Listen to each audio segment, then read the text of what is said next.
On this episode, the Mythbusters lose total control Jamie! in the quest to pole vault a car with its own drive shaft. Yeah! And the shocking truth Not true. of Buster's bathroom blaze Yeah, okay, now he's fully on fire. in the mystery of the exploding porta potty.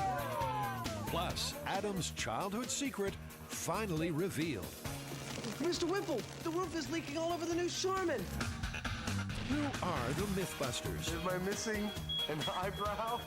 Adam Savage I reject your reality and substitute my own. and Jamie Heineman. Quack, damn you. I wouldn't say Jamie's an evil genius.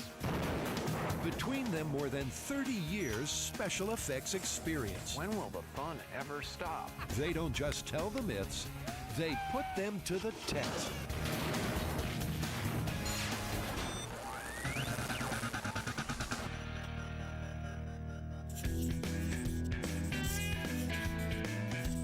Well, we've done an awful lot of car myths on Mythbusters, Jamie, but this one's actually quite interesting.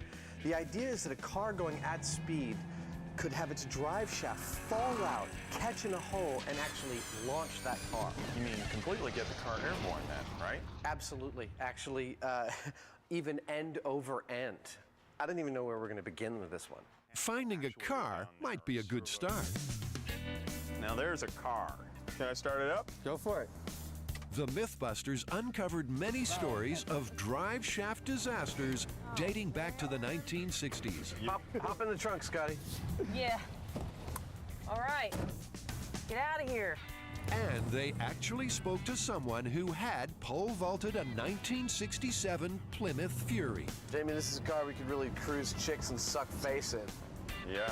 Looks like Jamie and Adam have found a Fury to call their own. I like this car. I think we should get it. And wreck it? I really don't have a good feeling about destroying this car. There's no sentimentality in science. Just going to have to get used to it.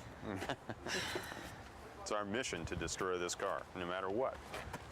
And the Fury does fit the bill for the Mythbusters.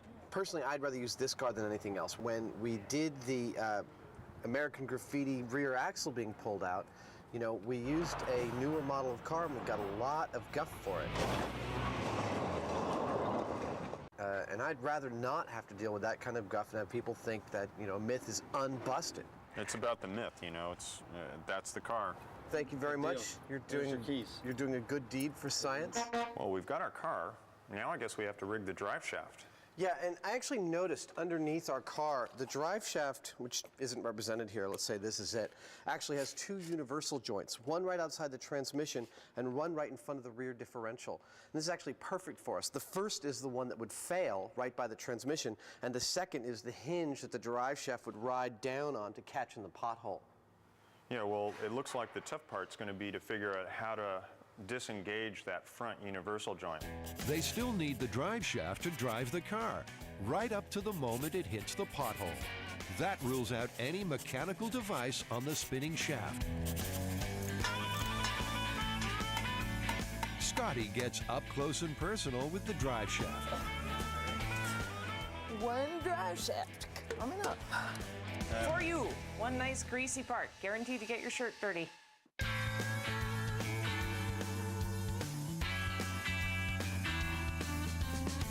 You have a 7260, which is the small Chrysler. Meet Rick Brown, the big daddy of drive shafts. Rick works in the biggest drive shaft shop in California. I gotta comb my hair.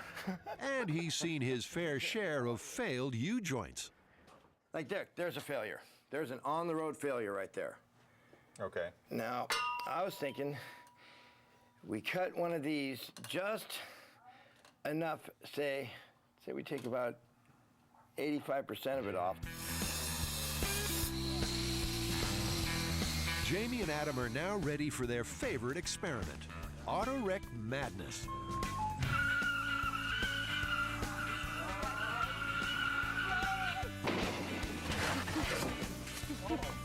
But first, it's time to revisit another old friend, the exploding toilet.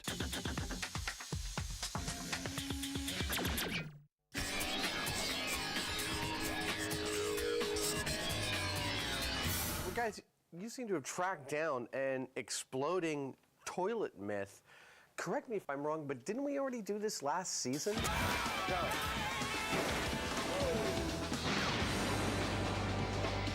This isn't an exploding toilet, like a house toilet. This is an exploding porta potty. In the one that you did before, it was caused by either bug spray or gasoline poured into the toilet. This is totally different. The build team uncovered a story about a man who lit up a cigarette in a porta potty in West Virginia. His lighter ignited a buildup of methane gas, blowing the porta potty apart, leaving him with third-degree burns and some unfinished business. We know this happened in West Virginia, but what we don't believe is the explanation that the methane gas built up from decomposing human waste. That the explosion was caused by the methane gas. Exactly. But Tori and Scotty are keen to see if methane could cause a porta potty to blow. So basically, we're going to pump methane into the holding tank. We're also going to have a blower going to the holding tank in case the methane doesn't go off, so that we can... You can vent the whole thing and approach it safely. Exactly. Now, Adam's had a thing about toilets for a long time, ever since his teen TV debut 20 years ago. We're almost finished. Looking good, Jimmy. Oh, Kate. Mr. Whipple, the roof is leaking all over the new Charmin. Don't worry. This Yes, new Charmin that really is Adam under that mop of red hair. Yeah? Yeah. For a porta potty to call their own, the build team called on potty salesman John French. Have any of your porta potties ever come back blown up? I've never known anybody. I've been in the business now for going on 30 years. I know a lot of people across the country, and nobody's ever had a toilet blow up. That blue stuff is only supposed to be scent and coloring, but could it cause an explosive mix? You can call any of the people up that sell this solution, and the salesman will come out and drink it for you. It can be, it's very harmless. A test drive or two later, Scotty's found herself a sporty one-seater. I like it. Back at work, Adam's got a very nasty surprise. Last bodily fluid I have yet to contribute to the show. I've got poo in a box and I'm not afraid to use it. Oh, you guys. I've got a present for you. Every time you show up, I'm scared. What are you doing now? Christmas comes early to Mythbusters. What I've got here are samples for you. Oh, I didn't ask Santa Claus for that. Adam's curious to see if human waste can produce enough methane to create an explosion. I know you guys wanted to test the methane output of poo. Not really. Well, that's your job today. And I've got some samples for you. You will be putting these into the container. Oh, it smells warm. Shall we proceed to the part that will get edited out? I'm not looking. My question is, why do you have them on ice? Are you afraid they were going to go bad? You guys want to get your respirators and rubber gloves on? I'm not doing this. You don't pay me enough. Carrie just got herself a new job, biohazard wrangler. I don't feel prepared. All right, 15 grams. I'm gonna throw up in my mask. No, you're not.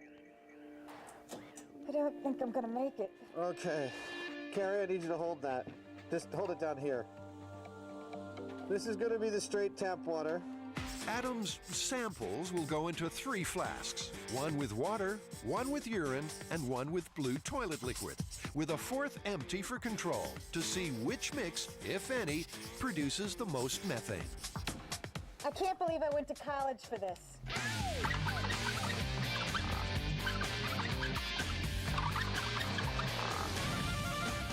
Now, after that humiliation, I'm going to do the first methane test. See, the bars right here indicating that there is a very low reading of methane gas. It's not actually giving us a percentage because it's so low. The flasks are only showing minute traces of methane. Carrie will test again in a few days' time to see if there's any buildup of gas. It does seem that Adam is one of the 40% of people that can produce methane. Lucky for us. Do we still have that stuff that gets skunk out of the air? Here's another popular misconception, is that methane gas is what creates the odor. It's the sulfur that's created inside you, which I have to say Adam has quite a bit of. Oh, I can still smell it.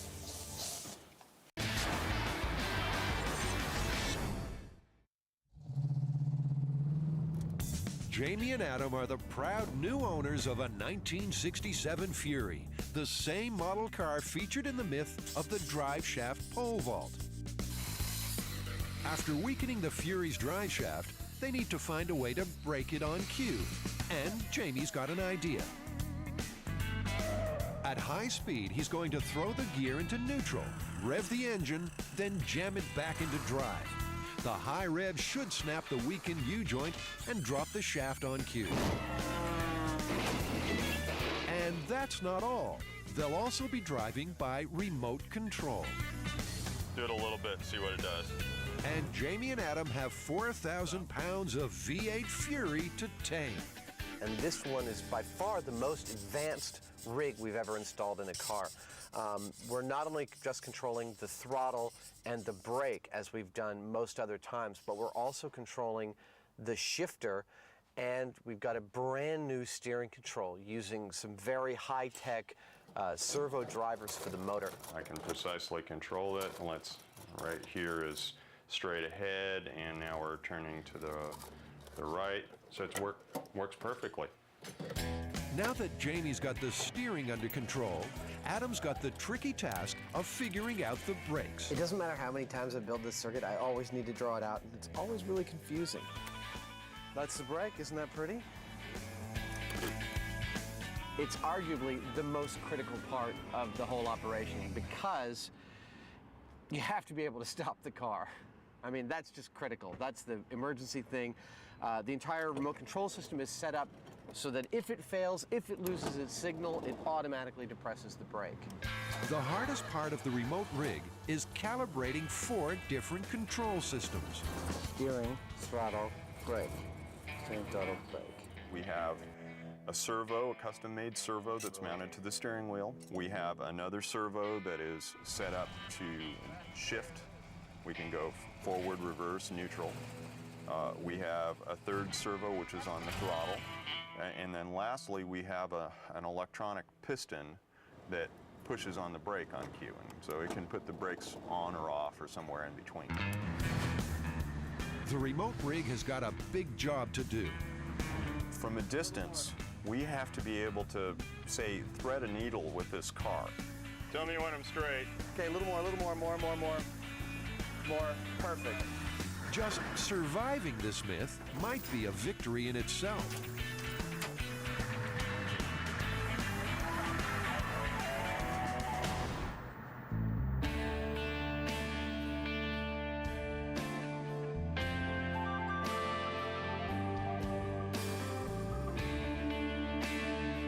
The test site, an abandoned runway, is perfect for playing with 2 tons of high-powered Detroit steel. You couldn't ask for a better spot than this. We have a white line straight as an arrow. We got like thousands of feet in all directions that we could lose control of the car without causing any damage. We should be good. It's a lovely day. We're going to have some fun.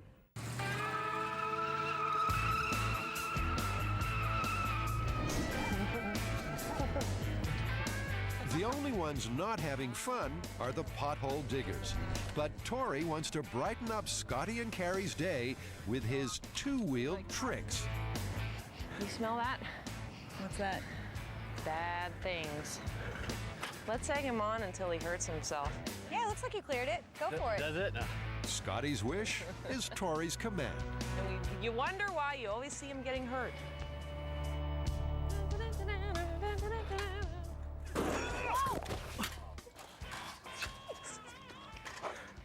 I'm okay. Now that's a pole vault.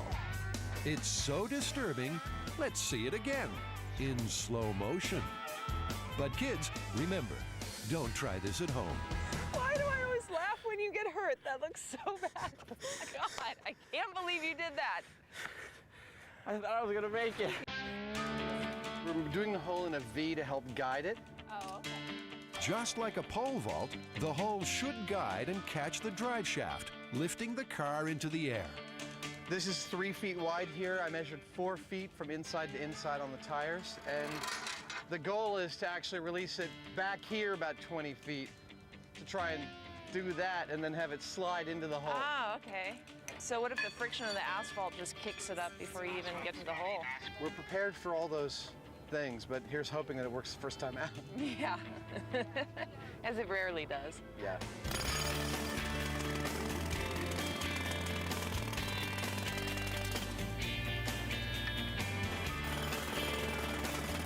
I have to say, the jackhammer makes you look really tough. The little red wagon, Not so tough. Big ass pothole. I wouldn't want to go into that. Boy, this is a crapshoot, isn't it? This is one of our biggest crapshoots yet. Yeah, without a doubt. Despite the odds, our crapshooters are staying relaxed. I could sit here and watch them do that all day.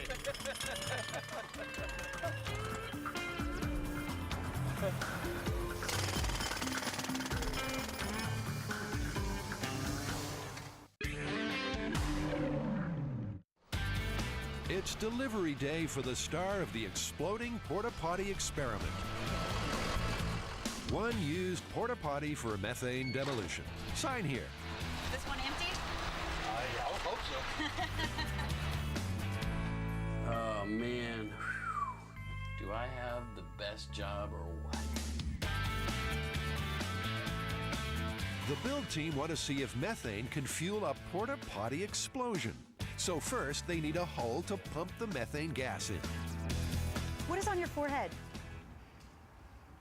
Is it poo? Oh, there's some crust on this side of your head. I'm not getting it for you. Oh, right there. Yeah, wipe that off. A vent hole will help blow the gas out if it doesn't ignite. Oh, it is not pretty. Tori needs an ignition source for the methane. And what could be better than Adam's lighter rig from the original exploding toilet myth? See how well it works now? With my modifications. There we go. Tori thinks he can improve on Adam's rig. And the master has some advice for his lighting apprentice. Go to a store that sells a bunch of, like a smoke shop, and get 5 or 6 different kinds of lighters. Choose the one we think is most reliable and most available.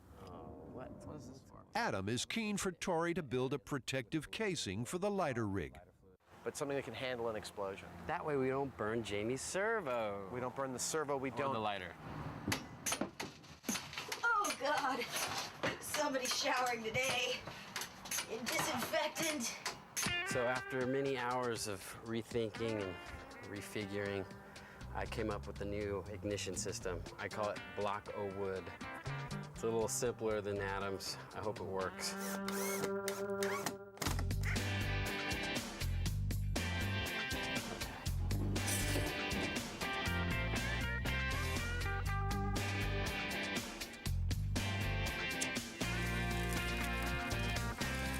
Yeah!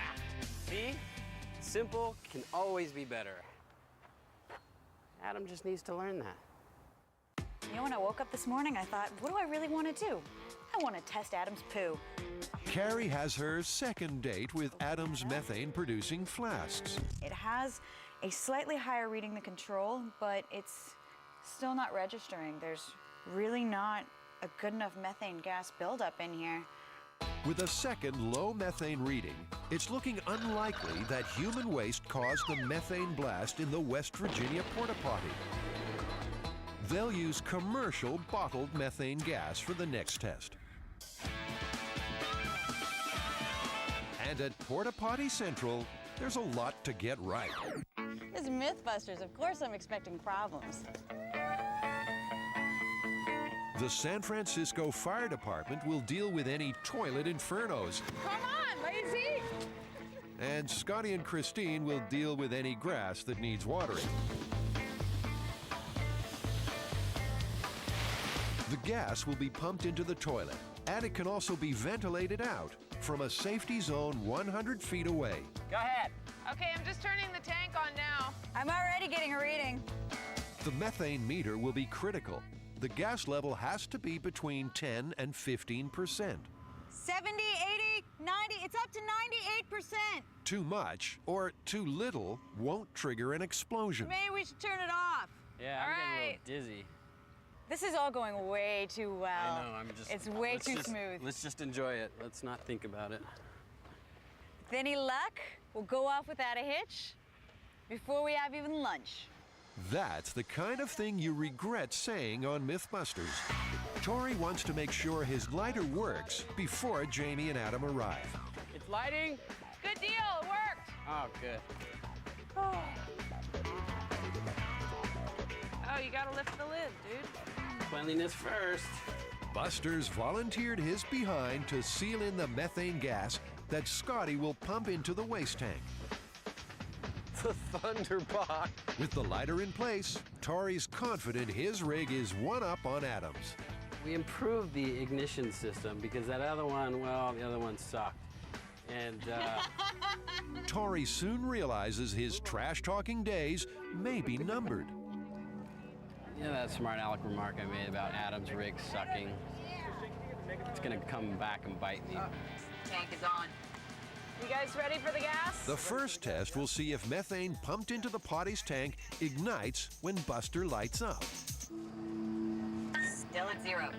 Carrie reads the meter from the remote camera. Okay, it looks like we're up to 12%. Adam pulls back the methane hose to a safe distance as Tori hits the igniter. Is an igniter working? And we're back down to 1.5%. No bang. Those toilet vents seem to be doing their job too well. All right, so that's pretty much myth busted then. Well, you know, I'd like to go make sure your ignition system actually worked. Tori's lighter isn't the problem. Oh, okay, good. So it's big bathroom bang, take 2. Initiate the gas. Okay, tank is on. Gas is flowing. I feel it. Carrie, what do we got? 0. It looks like this baby is just too well designed. You know, I just think the toilet's doing exactly what it's supposed to do, which is to get rid of any excess methane. I mean, it's going into the box, it's going out the top. Let's cut it. Let's cut it and tape up the vents and see what happens. This time, they'll block all the vents and fill up the whole porta potty with gas.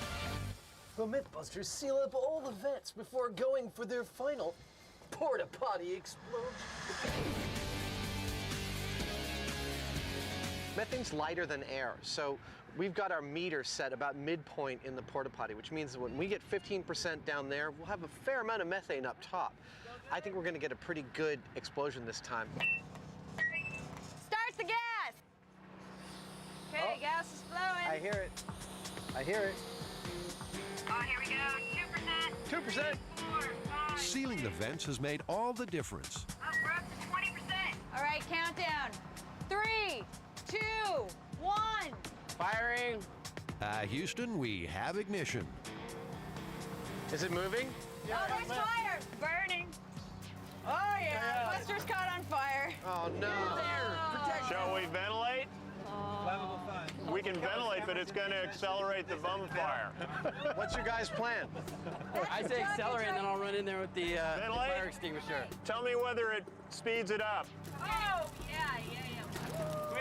Yeah, okay, now he's fully on fire. Venting has only added more oxygen to Buster's problem. Don't enter till it's ventilated. Don't open it. You have 10% right now. That's good. They got a good burn, but no bang. Well, that was kind of fun. Poor Buster. From where I was watching, it looked like the toilet paper ignited, and then it fell and lit his crotch on fire. And then when we ventilated, it lit him entirely on fire. It didn't look like a methane explosion. Well, if the methane didn't go off with that source of ignition, it wasn't gonna. So, what's the next plan? The plan is the rig, the ignition rig, is completely burned up. Oh. So the lighter is completely destroyed. Really? Did I cover part of this in some of my advice to you? Did I tell myself that that was gonna bite me in the end? Yeah. I guess we don't have a plan B because we kind of expected plan A to go off without a hitch. You should never, ever, ever expect plan A to go off without a hitch. Usually, Jamie and I, it's plan D. Tori's plan B is borrow lighter and bind with duct tape.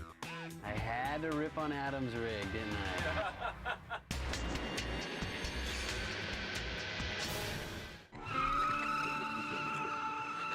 It's time to put the drive shaft pole vault to the test. It all looked so easy on that piece of blue paper back in the workshop. This is the Mythbusters' most complicated remote control rig, controlling steering, gas, brakes, and gears. There's a lot that can go wrong. And this thing is touchy. Really? It is like you just barely nudge the stick and it's like off to one side or the other. What do we do if this thing goes out of control? Go stand behind that forklift. I'm gonna run near you. That won't help. No. Once again, Jamie is proved right.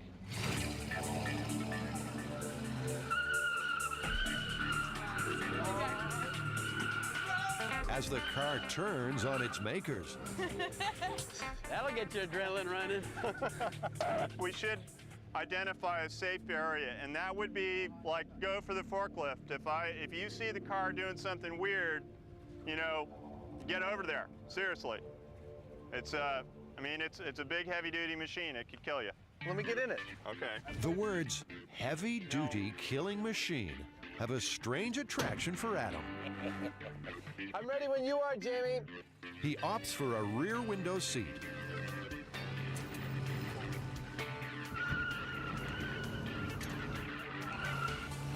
Adam's got absolutely no control, but then neither does Jamie. Oh my God.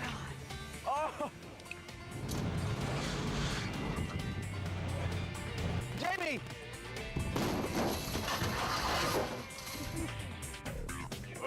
Whoops. I'm okay! Did Adam bring it on purpose? Are they fighting? What the hell was that? I'm really sorry about that. I don't know why. You know, it's like. That was thrilling, I have to say. That was. Did you shut it off, or did I get it? Did it shut itself off? It shut itself off. Okay. This is right where Adam started That was swearing and thrilling. screaming. No, really. Really, I was just like, hey, look, I'm going towards the fence. The brake failsafe stopped the car when it lost the signal.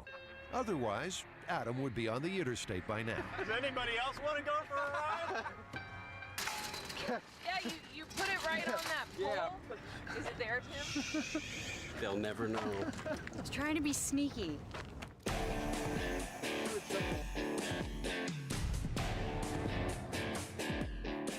Jamie has learned one new trick. Car goes in reverse. It's a brand new development in RC cars from Mythbusters. It's the biggest toy in the world. And car also goes out of control. That's not a new development. Car's gone. No! No! Stop! Jamie, hop The in. Fury is headed for a swan dive into the bay.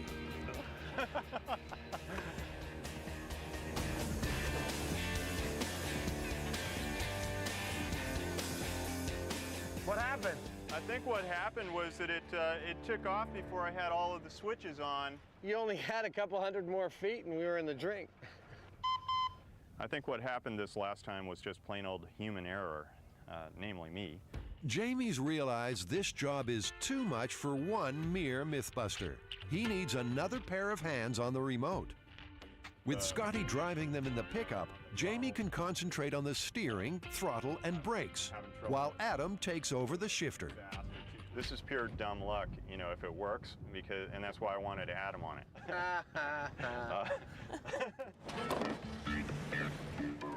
Everybody's ready, okay. Be gentle, Scotty. They want to hit the hole at 35 miles per hour. Scotty plays catch up in the pickup, calling out the speed as Jamie gasses the Fury. 25. 35. I'm thinking. Don't talk to me. Sorry. The new division of labor is working.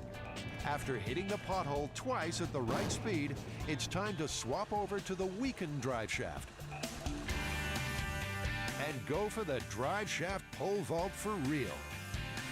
Well, this has gone pretty much like any Mythbusters shoot.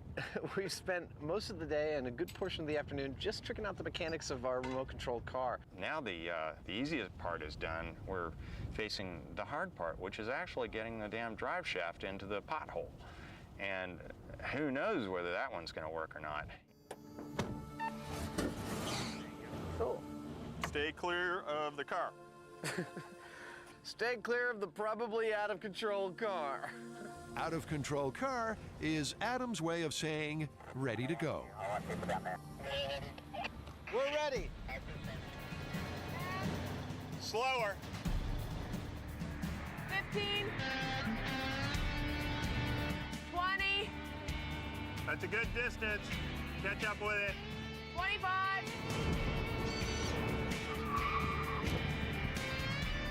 The first run is on target, but the drive shaft didn't drop.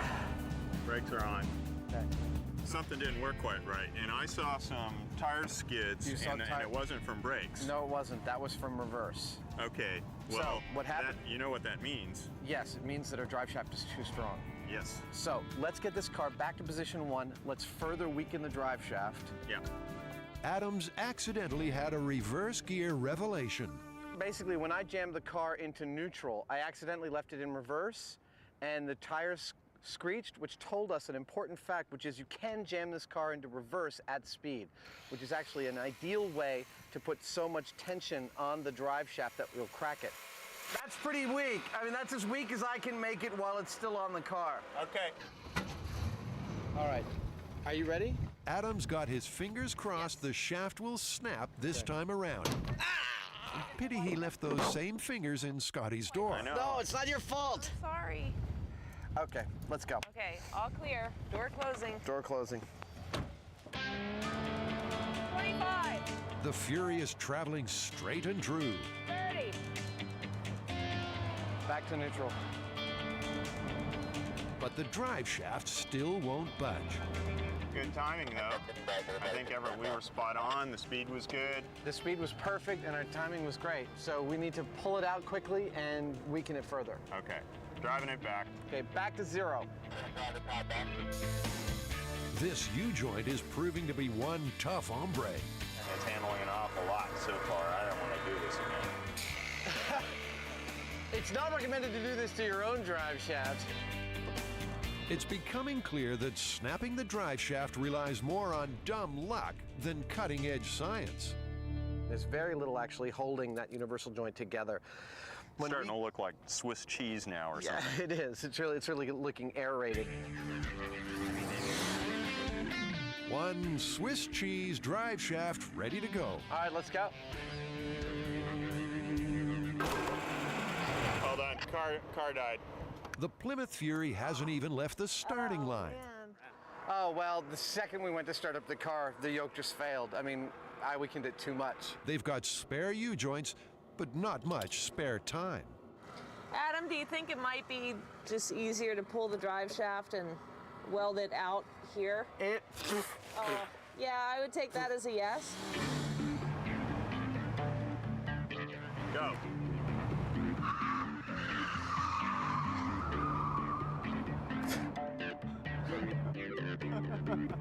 Take it back. All right. Turn around, Scotty. Okay. Quick reset, quick reset.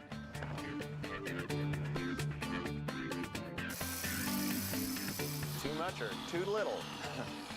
Find out next on Mythbusters.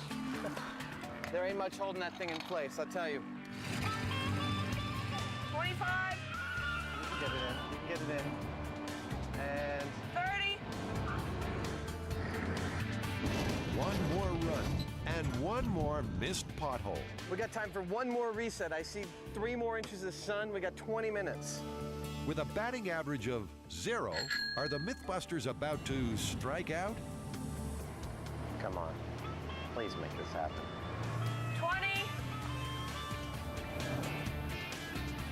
25.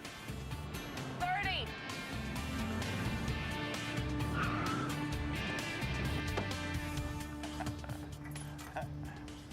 think we're cooked for today. I think we're cooked for today. Damn it. Ow! Sorry. The definition of fury is violent, intense anger. And Adam's feeling the fury right now. You want to shoot some more? I think we're all done. I think that's it for today. The Mythbusters are done for today, but not beaten. I want to come back. I'm dying to come back. I can't let this story air with us having been busted. Here goes the gas.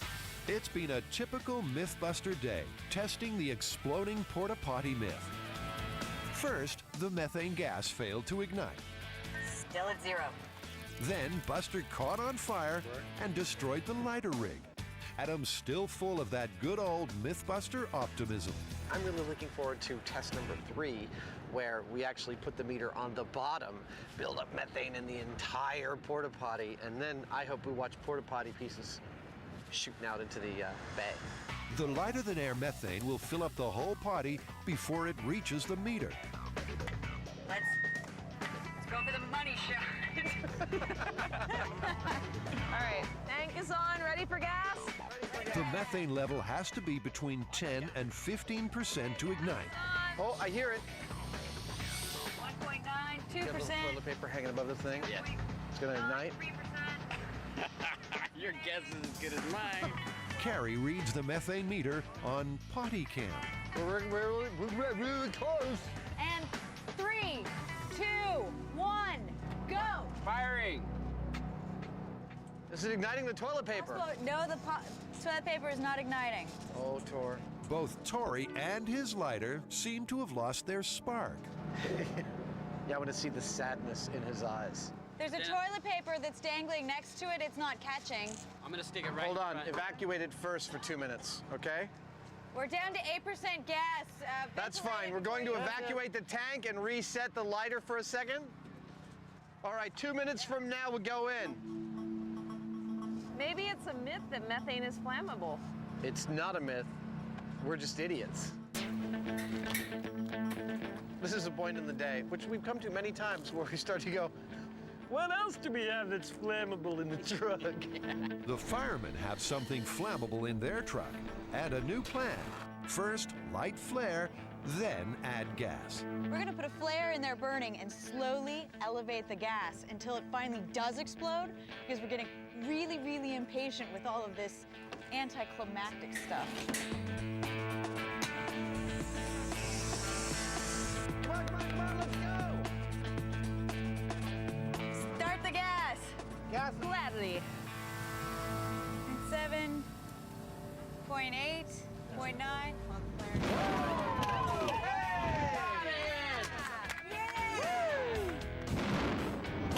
The first flash of success. Thank you, San Francisco Fire Department. He looked pretty bad to start with. I don't think he looks so bad now. I think the urinal got it worse. Well, Are you guys satisfied with that? that was cool. You want to do it again? Yeah, let's do it again. Surprisingly, the meter was at just 0.9% when the methane ignited. Adam believes its position has been the problem all along. What it's highly likely is that 0.9% on the bottom equals an overall density of about 15%. That's the problem we were having. When we were reading 15 down there, it was so rich that just there was nothing for the lighter to actually ignite with. There was no oxygen. For the final test, there's no meter and no fancy ignition rig. We tried to make all these complex rigs to ignite, and it boils down to simple. Simple is better. There's no more meters, so we'll just count down. All right, initiate the gas. Oh, I can hear it. This time, it's just light candle, add gas, and wait for a big bang. This should be the most exciting one yet. Jesus. You didn't need that here, did you? You know, it's just as boring as last time. Hey!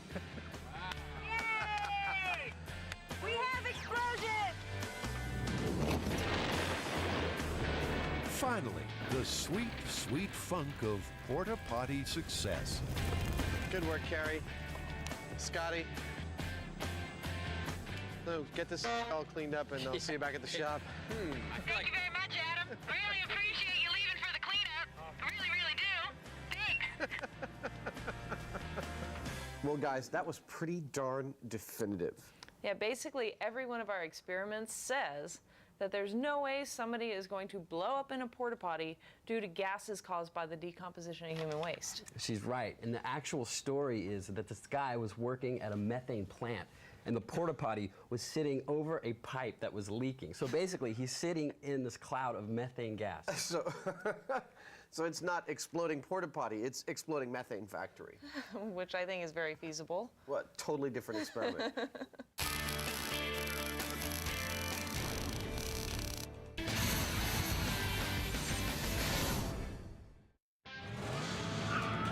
It's been one of the darkest days in Mythbuster history.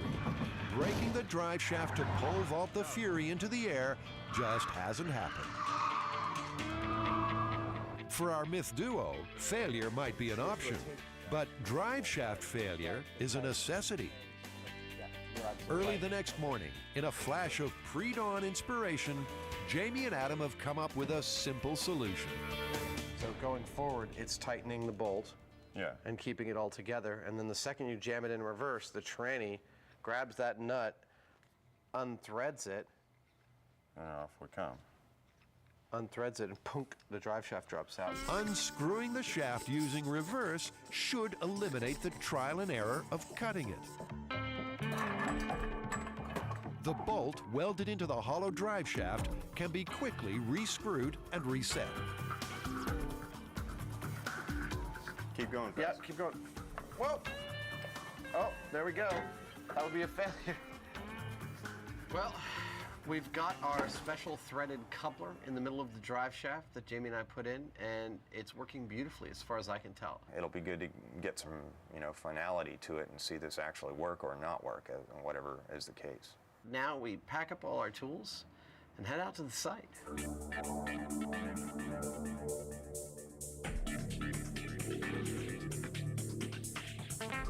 Day 2 dawns with a growing hull from the build team and growing confidence from Adam.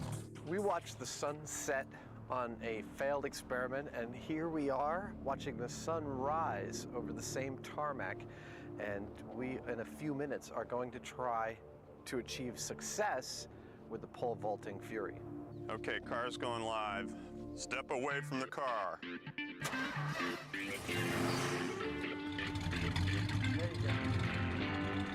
Are we just gonna do it? Yep. Okay, 25. 25.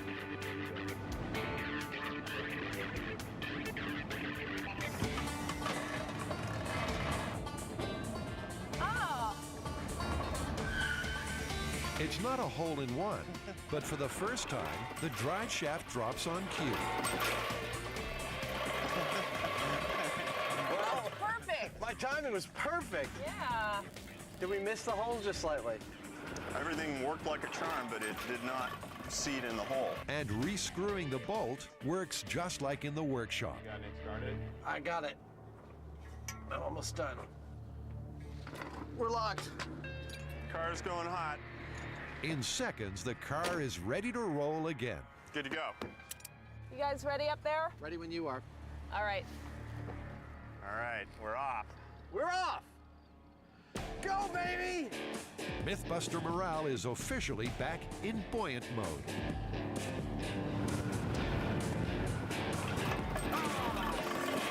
I was too far off. What?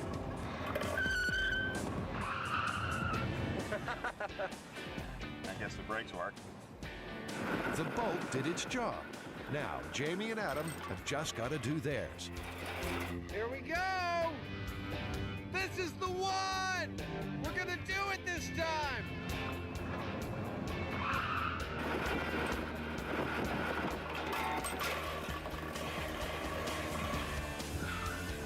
For a second there, you almost believed him.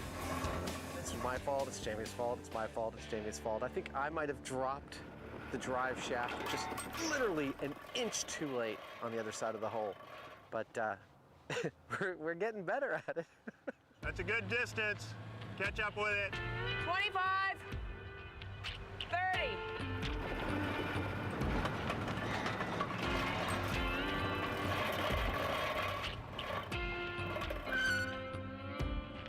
Now that you may be right. I think we hit it dead on. It looked perfect. That looked perfect. This drop was perfect, but the shaft still didn't catch in the hole. Well, I swear we hit that one dead on. I mean, I saw it dropped before the hole, it settled out and skipped right over the hole. So I'm now thinking that maybe we do need to go at a lower speed. For Jamie, mass combined with energy is a very simple equation. That car going at, even at like 15 or 20 miles an hour, there's way enough energy to, I think, to lift it up, to jack it up if that thing hits square.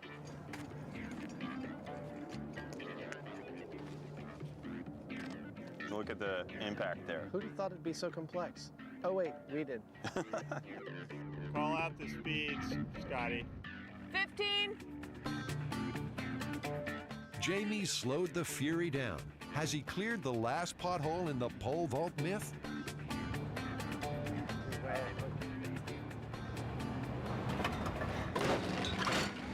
Yeah! Woo!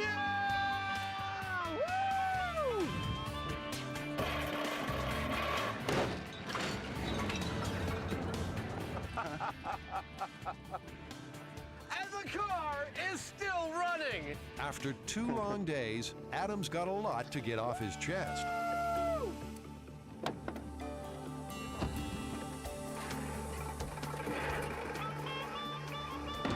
It's a perfect pothole hit, even if it's not exactly a pole vaulting Fury.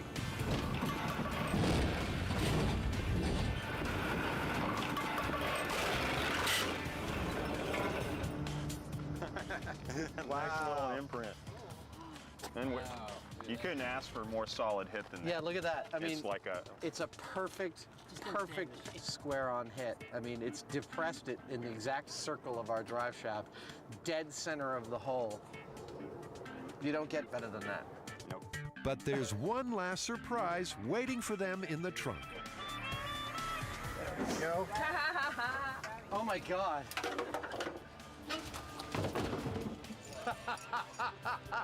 Like you took out some brake lines too. That sort of says the whole story, don't it? That's a lot of force. Look at that. Yeah, that's. Well, you know, it tells us one thing about this. Any faster wouldn't have done us any good because it's just going to poke it through further. Yeah, that's true. And absolutely. So. And it did lift the back of the car up off the ground at least like a foot or 18 inches from what I saw. And the car is done for. Yeah, that's what Mythbusters took another car out of its misery. This myth is starting to look as busted as the Fury.